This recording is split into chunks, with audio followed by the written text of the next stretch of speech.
Olá pessoal, graça e paz. Seguimos com a série Apocalipse. Hoje entramos no terceiro episódio. Vamos tratar de alguns assuntos e eu queria iniciar esse episódio com a leitura do capítulo 1, que vai do versículo 1 até o versículo 3. Diz assim a palavra do nosso Deus, o Eterno. Revelação de Jesus Cristo, que Deus lhe concedeu para mostrar a seus servos os acontecimentos que em breve devem se realizar, e que ele, por intermédio do seu anjo, expressou ao seu servo João, o qual comprovou tudo quanto viu da palavra de Deus e o testemunho de Jesus Cristo. Versículo 3. Bem-aventurados os que leem, bem como os que ouvem as palavras desta profecia e obedecem às orientações que nela estão escritas, porquanto o tempo desses eventos está às portas. Amém? Jesus, quando entregou essa visão ao apóstolo João, ele queria que ficasse claro que os acontecimentos desse livro são verdadeiros.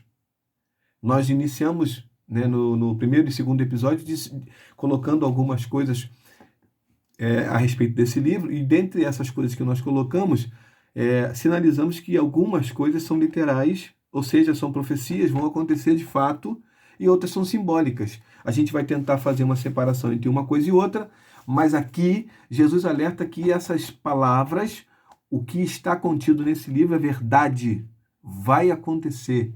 Algumas estão acontecendo e eu e você precisamos estar atentos, vigilantes, porque as coisas estão aí, os sinais estão aí e Jesus está às portas. Amém? Essa era a intenção de Jesus ao escrever esse livro de Apocalipse, alertar a sua igreja. E nós vamos tratar hoje, nesse terceiro episódio, de 3 assuntos. O primeiro dele é das 7 igrejas da Ásia. Vamos falar de cada uma delas em particular, daquilo que elas tinham de bom e daquilo que elas tinham de ruim, com exceção de Filadélfia, que Jesus não elenca nenhuma parte negativa, nenhum item negativo dessa igreja. Ao contrário, diz que as igrejas, a sinagoga de Satanás, vai se prostrar diante dela. Então, nós vamos falar dessas 7 igrejas. Em segundo, vamos falar dos selos e dos quatro cavalos. A gente colocou esse tópico junto, por quê? Porque quando o apóstolo João vê o livro, ele vê também os selos, e vê que o livro está selado. E ele fica triste, em seguida ele vê o cordeiro abrindo, e quando o cordeiro começa a abrir os selos, começam a sair os cavalos. Então, é um acontecimento simultâneo. Então, a gente colocou os dois, amém? Então, o segundo tópico vai ser os selos e os 4 cavalos. O terceiro e último tópico são os 144 mil israelitas. É um assunto enigmático, né? Um assunto que traz aí uma certa dúvida em relação a algumas coisas, mas a gente vai tratar deles também à luz da Bíblia, e eu espero que seja esclarecedor e edificante para a tua vida em nome de Jesus. Amém? Seguimos então, vamos agora tratar do primeiro tópico, que são as 7 igrejas. Jesus deixou essa profecia, essa visão dada ao apóstolo João, especialmente para as igrejas da Ásia, as 7 igrejas que vamos agora tratar. Porém, como a gente falou no estudo passado, essa profecia ela foi tão compartilhada, tão difundida, que ela chega até nós com a mesma intensidade e o mesmo valor. Então, essas igrejas da Ásia, elas representam as igrejas da atualidade, a nossa igreja, a igreja que nós fazemos parte. Amém? O objetivo de Jesus, ao mostrar, ao dar essa visão a João, o objetivo era, primeiro, trazer as igrejas ao arrependimento, a que elas saíssem do comodismo e principalmente do pecado. Ao arrependimento porque elas precisavam se arrepender das suas obras, das suas más obras, né? Vamos dizer assim. Sair do comodismo porque o comodismo impede a igreja de avançar no reino, de crescer e principalmente de permitir que outras pessoas cheguem a esse conhecimento, ao conhecimento da salvação através de Jesus Cristo. Então, sair do comodismo era extremamente importante. E abandonar o pecado a gente não precisa nem comentar. Amém?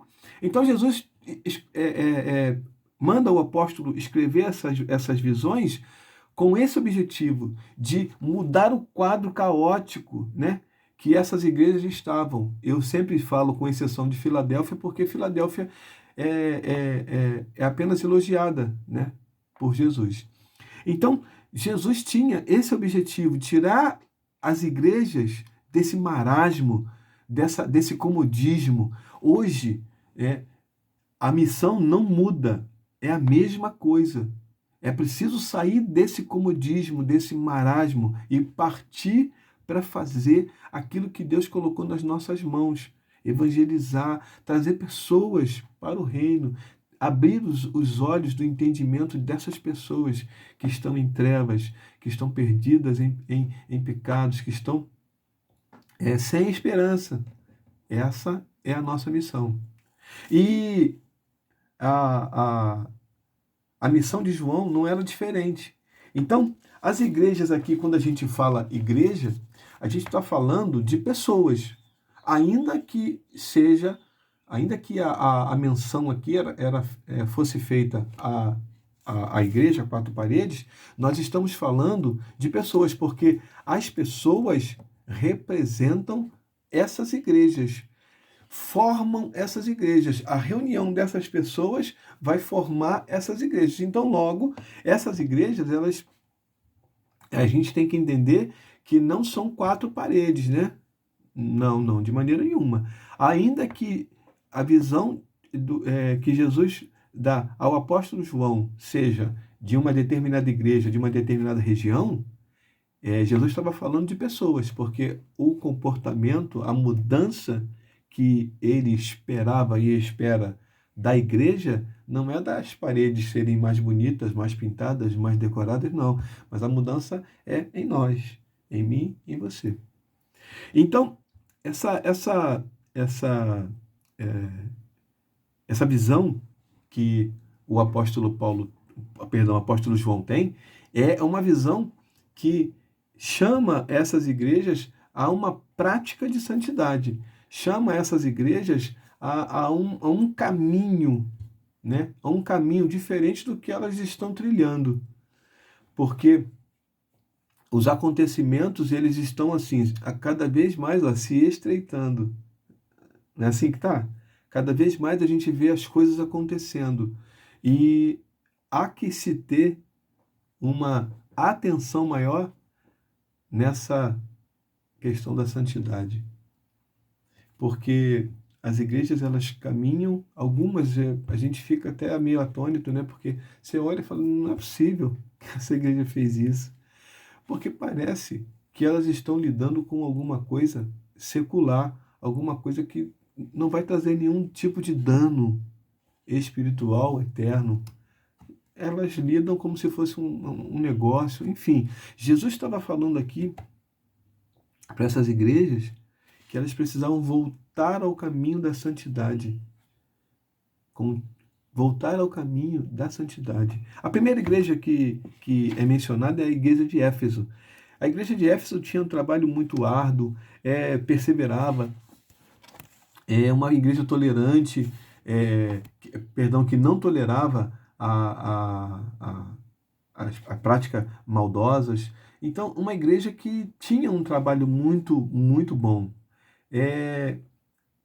Apesar disso tudo, é uma igreja que, assim, ela deixou, né? E quando Jesus diz abandonou o primeiro amor, a gente tem que entender que ela não abandonou a fé cristã, ela não abandonou o caminho de Jesus, mas ela deixou de fazer alguma coisa que era muito relevante. Então, deixar o primeiro amor, abandonar o primeiro amor, como foi o caso de Éfeso, não é abandonar o caminho, ser uma igreja desviada, não, mas era deixar de fazer algo que era muito importante, relevante para a caminhada cristã. Então, Jesus está chamando essa igreja a que ela volte ao primeiro amor, retorne. A segunda igreja, a igreja de Esmirna, Jesus diz que conhece as aflições dessa igreja, né? Mas contudo ela é rica.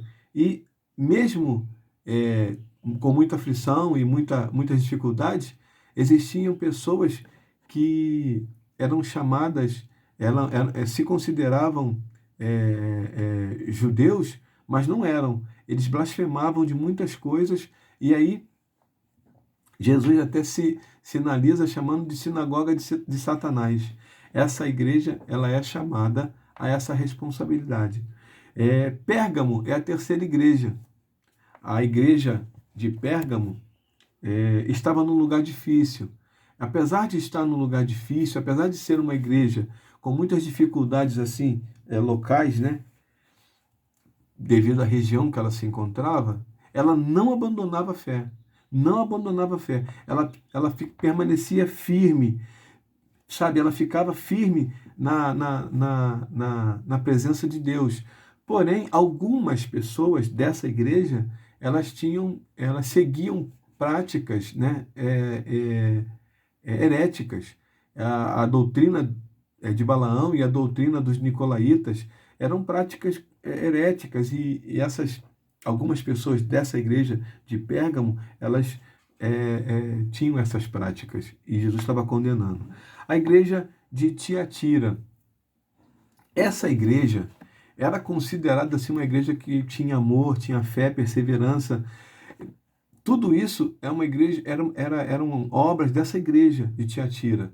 Contudo, ela tolerava Jezabel. E aqui Jezabel não é a mulher Jezabel, aqui era a esposa do rei Acabe, no livro de 1 Reis.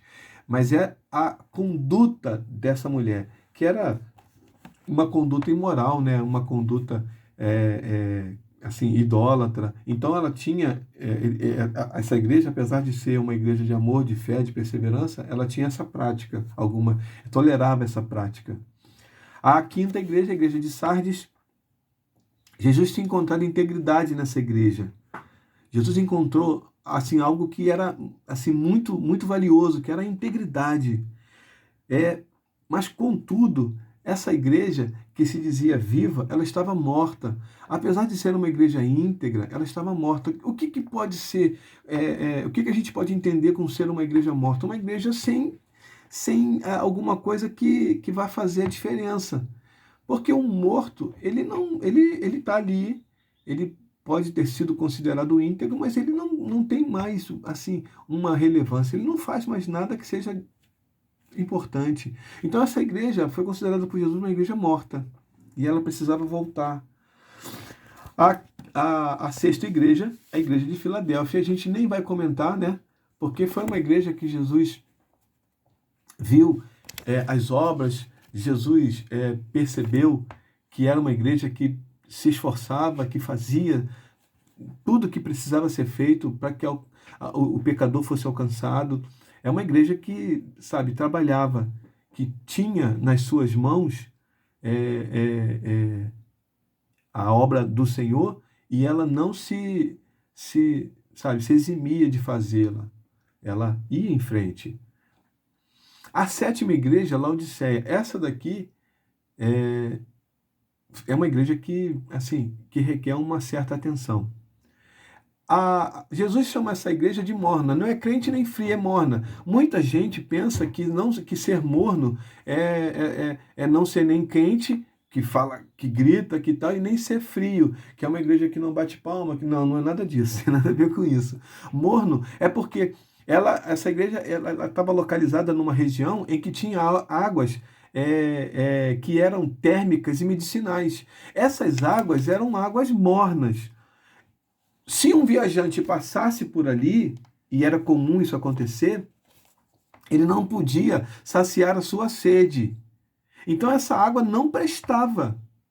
Essa água não servia para essa finalidade, saciar a sede. Porque ninguém bebe água quente, né? A não ser que o cara esteja no deserto, se der uma água quente, ele vai beber, porque, enfim. Mas ninguém sacia a sede com água quente. Ele vai querer uma água gelada, ou, no ruim de tudo, uma água fresca, ao natural. Mas água morna ninguém sacia a sede com água morna, então essa água não servia. Então, Jesus estava considerando essa igreja uma igreja morna, ou seja, uma igreja que não servia para saciar a sede do viajante, do povo.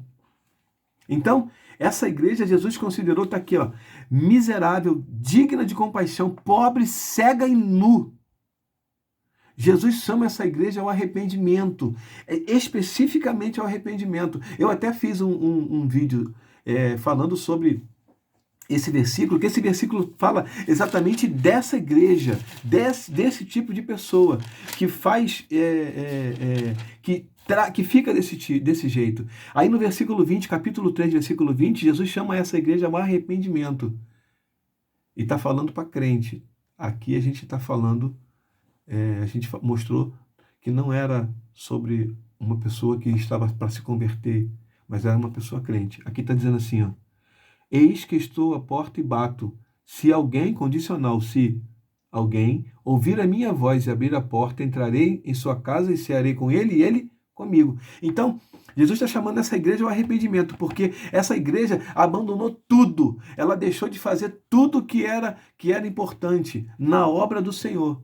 Ela não servia para nada. Ela só tinha ali aquela igreja, as pessoas iam para lá como se fosse para um clube, como se fosse para um lugar observar alguma coisa, um teatro, uma ópera. Aliás, se ela fosse para um teatro, uma ópera, ela ganharia muito mais do que ir para uma igreja que não serve para nada, não está cumprindo o seu papel, não está cumprindo o papel para o qual ela foi criada. A finalidade dessa igreja, zero. Ela não servia para nada. Questões agora relativas aos selos e aos cavalos. A gente vai entrar aqui num assunto, né? E a primeira pergunta é quando é que surgiu esses cavalos? Esses cavalos eles surgem num cenário assim de profecia, né? Um cenário profético, juntamente com a abertura dos selos. Quando o apóstolo João viu o livro, que era em forma de rolo, pergaminho, ele observou e viu que estava escrito dos dois lados, só que o livro estava selado. A gente falou sobre isso, explicando que o selo era uma identificação de inviolabilidade, né? É uma identificação de que aquilo ali foi o próprio rei, que selou. Uma pessoa nobre, ela tinha um anel, e dentro naquele anel pingava-se uma vela, e aquele anel ela pressionava ali, e essa pressão formava, trazia o formato do anel naquela cera. Então, quando o apóstolo João viu esse selo, ele ficou triste, angustiado, e começou a chorar porque ele não sabia quem poderia abrir. Ele ficou, mas não tem ninguém que possa abrir desatar esses selos. Então, esses cavalos eles surgem nesse cenário, quando o apóstolo João percebe que o Cordeiro de Deus, que tira o pecado do mundo, ele começa a desatar os selos, então ele começa a ver uma esperança, né? Então, esses cavalos, eles surgem exatamente nesse momento em que o apóstolo João vê Jesus abrindo os selos. Cada cavalo tinha uma cor, né? E cada cavalo tinha uma missão específica. Eles não tinham missões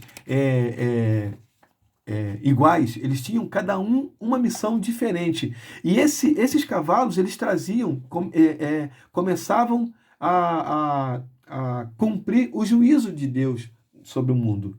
Então, no livro, no capítulo 6, diz assim, ó: observei quando o cordeiro abriu o primeiro dos 7 selos, em seguida ouvi um dos seres viventes exclamar com voz de trovão, vem. Então, os selos, eles abrirão os juízos. Os selos de Deus abrirão o juízo. Já as trombetas anunciarão o juízo. Olha aqui, capítulo 8, versículo 6. E aconteceu que os 7 anjos que estavam com as 7 trombetas prepararam-se para tocá-las. As trombetas vão anunciar esses juízos. Os selos anunciam, os selos abrem os juízos, as trombetas anunciam, e as taças, que está lá no livro de Apocalipse, capítulo 16, diz assim, ó: E aconteceu, versículo 1 e 2. E aconteceu que ouvi uma forte voz que vinha do santuário e ordenava aos 7 anjos: Ide e derramai pela terra as 7 taças da ira de Deus. Partiu, pois, o primeiro anjo e derramou a sua taça pela terra. E todas as pessoas portadoras da marca da besta e os adoradores de sua imagem foram atacados por feridas dolorosas e mortais. Então, os selos, eles abrem o juízo, as trombetas anunciam e as taças derramam esse juízo. Então, a gente vai agora conhecer as cores e o que significa cada cor de cada cavalo. Amém? As cores e o que significa qual a cor de cada cavalo. A maioria dessas profecias que a gente está tratando, ela tem uma função específica, né? Cada uma delas tem um símbolo específico para tratar aqui. Os 4 cavalos, a gente viu aqui que cada um tem uma função específica. A gente vai falar agora do cavalo branco. O cavalo branco, ele trazia, ele era o símbolo da paz, da pureza, né, e da claridade. Esse cavalo, ele tinha a função de anunciar a paz. Ele era montado por um cavaleiro.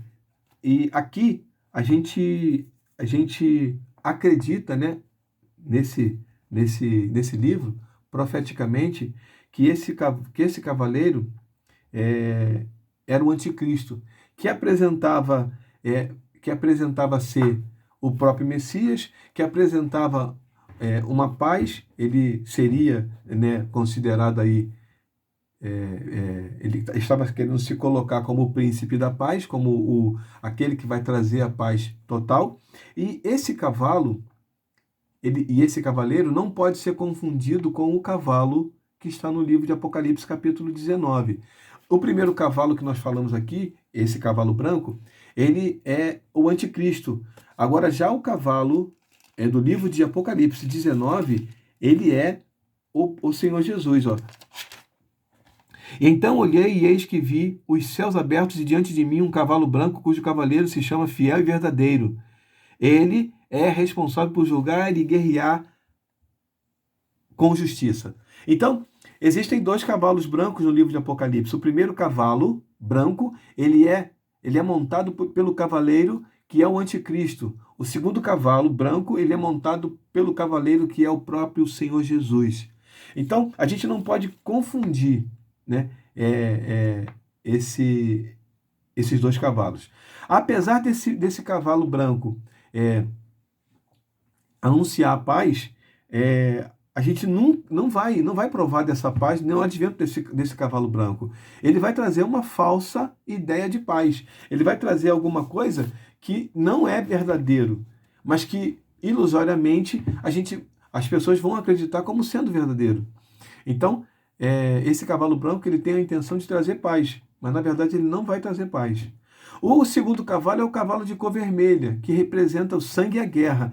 Esse cavalo, ele representa a destruição total. Numa guerra, por mais sangrenta e cruel que ela tenha sido, ela não vai se comparar com essa guerra, com esse sangue derramado através desse cavalo vermelho. Então, por mais que a gente tenha ouvido e visto alguma coisa referente à guerra e destruição, a gente não vai ver nada comparado a esse cavalo vermelho. O terceiro cavalo é o cavalo de cor preta, representa a fome. Esse cavalo, ele vai trazer fome para todo o mundo. E a fome é um dos sinais ressaltados por Jesus, né? No livro de Mateus, ele disse quando houver fome. Então, esse é um dos sinais, né, da volta de Jesus. Então, esse cavalo, ele vai trazer uma fome muito grande. Muitas pessoas vão morrer, algumas pessoas vão morrer de subnutrição. E o que seria isso? Quantidade insuficiente de alimentos. Os alimentos vão acabando, e aí vai havendo uma racionalização, as pessoas vão comendo menos, e aí com isso vão ficando subnutridas, abaixo da nutrição. Já a maioria das pessoas vão morrer de desnutrição. E o que seria isso? A falta total de alimentos. As pessoas vão ter dinheiro, mas não vai ter o que comprar.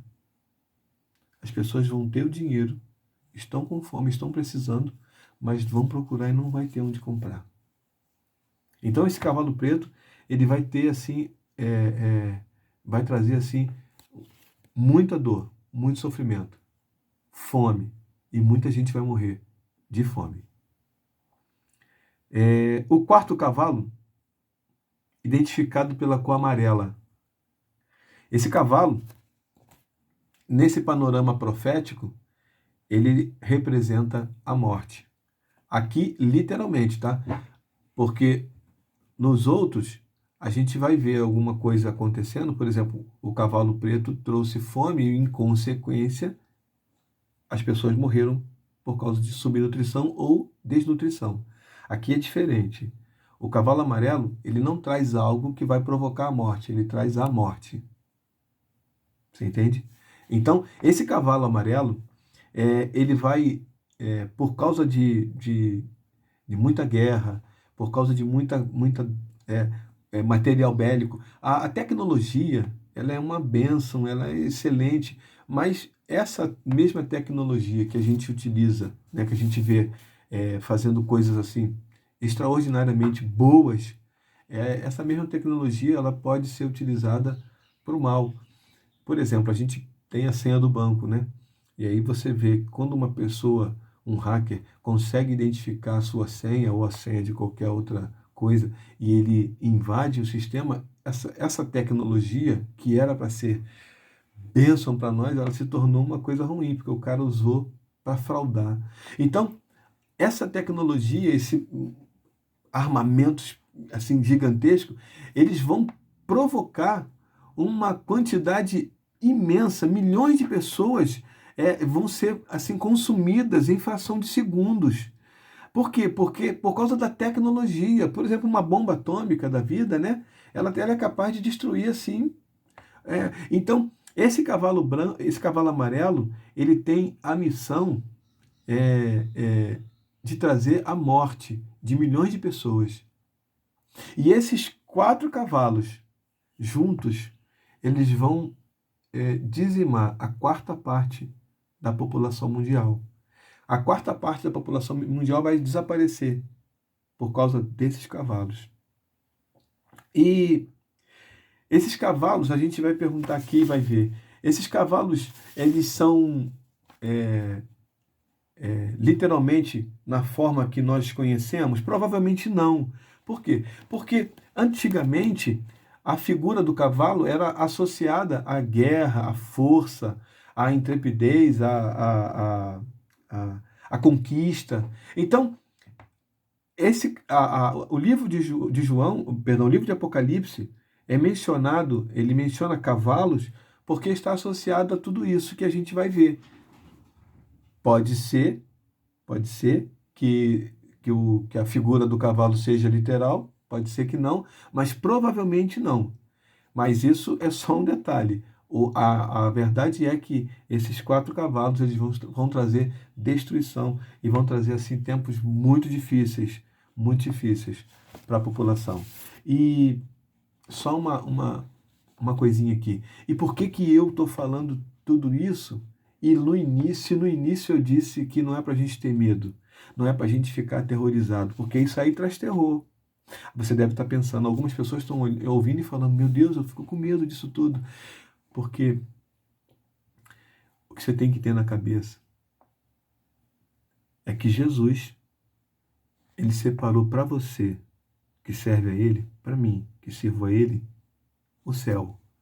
Então, por mais que eu e você vejamos isso acontecer, o que eu não creio, mas ainda que a gente veja isso acontecer, o fim é morar no céu. É por isso que eu disse A gente não pode ter medo do Apocalipse, a gente não pode ter, sabe, aquele terror psicológico, porque o livro de Apocalipse, ele tem profecias que hão de se cumprir, sim. Mas essa destruição é para aqueles que não servem a Jesus. Amém? Por mais que eu e você estejamos no meio desse turbilhão, a promessa de vida eterna é uma realidade na nossa vida. E como servo do Senhor, eu creio, eu vou morar no céu. Amém? Você crê desse jeito? Então você precisa descansar o teu coração. Não se ater a esses pormenores, esses fatos, que por maiores que sejam, eu chamei de pormenores por quê? Porque por maiores que sejam, não são para nós, não são para nós, se nós estivermos em Cristo. Amém? Por mais sofrimento que a gente viva, o fim é o céu, em nome de Jesus. Amém? Por último, a gente vai tratar agora dos 144 mil israelitas. Eu trouxe aqui duas posições teológicas consideradas assim bem aceitas pela população acadêmica, e aí a gente vai definir aqui qual seja o nosso caminho para entender esses 144 mil. O primeiro grupo, ele entende que é um simbolismo, há um simbolismo nesse trecho de 144 mil. Antes de começar e finalizar isso aqui, eu nem coloco, porque existem algumas seitas que colocam que 144 mil é o número de salvos,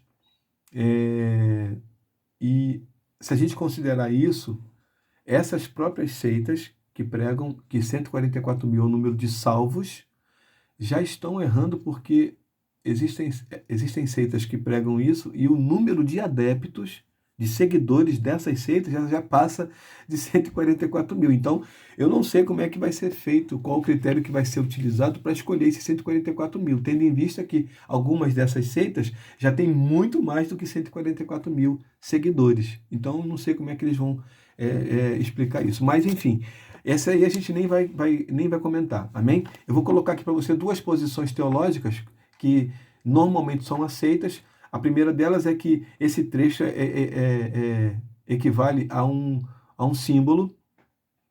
Esses 144 mil representam a multidão que está descrito no capítulo 7, versículo 9, quando João vê esses 144 mil, depois em seguida ele vê uma multidão. Então, é como se eles usassem uma hipérbole. Esses 144 mil não são simplesmente esses números, mas representam toda a multidão, não só de judeus, israelitas, mas também de gentios, de todo o restante do mundo que foram enxertados na videira verdadeira, que levantaram a mão, que disseram: Senhor, eu creio que o Senhor é o meu Salvador, eu creio que o Senhor morreu na cruz pelos meus pecados, para me perdoar dos meus pecados, e eu creio na vida eterna. Então, esses 144 mil representam assim a multidão de todas as pessoas que foram salvas através do sacrifício de Jesus. Amém?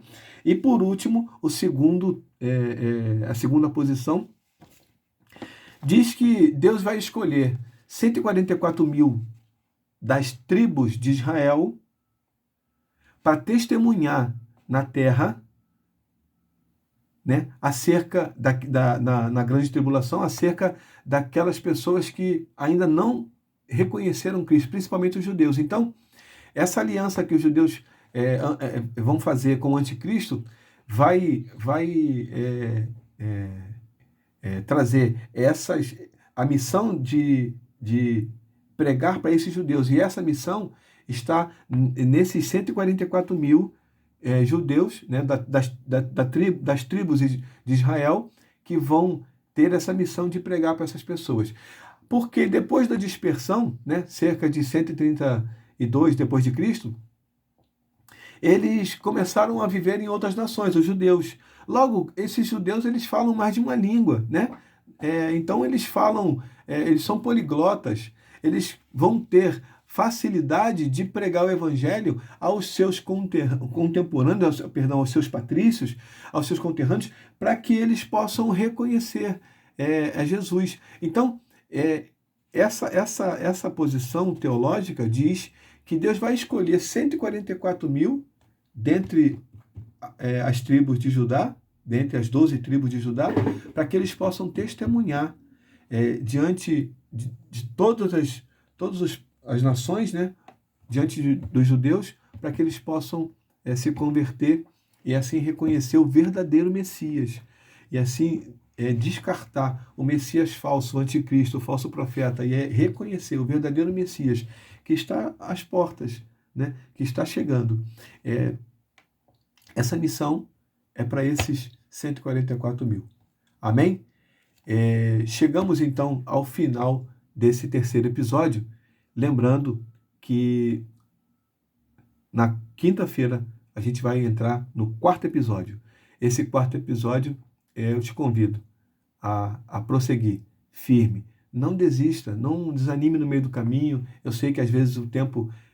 a gente está tentando enxugar o máximo que a gente pode para poder não passar muito, mas não desiste, não para no meio do caminho. Eu sei que é difícil para você parar e ouvir e assistir esse vídeo, mas é também difícil para mim produzir esse vídeo. Então, que a gente possa estar debaixo de oração, debaixo da vontade de Deus, para que a gente possa seguir em frente rumo ao conhecimento. Amém? Deus abençoe a tua vida. Eu me despeço agradecendo a tua companhia, agradecendo pela sua paciência, agradecendo pelo seu convívio, e que nós possamos chegar ao 8º episódio íntegros, firmes, crendo que o Senhor Jesus está voltando.